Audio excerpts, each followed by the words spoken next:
Hello, everyone. This is Matthew with Evidence Based Faith. Thank you so much for coming onto my channel. Today, I'm going to be doing the third part in a series on the historical evidence of Jesus outside of the New Testament. So, if you didn't see the first two parts, please go back and watch them so it'll make a little bit more sense. But today, we're going to be talking about another Roman historian that went by the name of Pliny the Younger.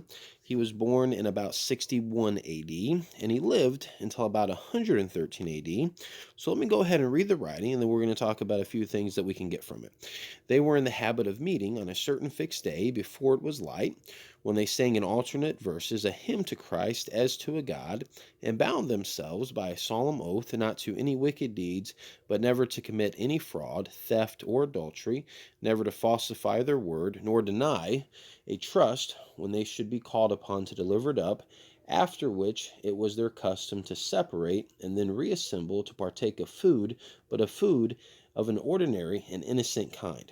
Now, believe it or not, there's actually a few things we can get from this writing. The first thing we can get is that Christians met on a regular day to worship. And that, of course, is something that is still practiced today. The second thing we can get is their worship was directed to Christ. And thirdly, that would demonstrate that they believed in his divinity.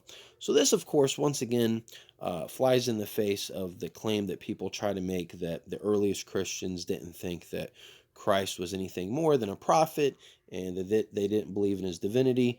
So, that's pretty clear in this writing that that's not the case.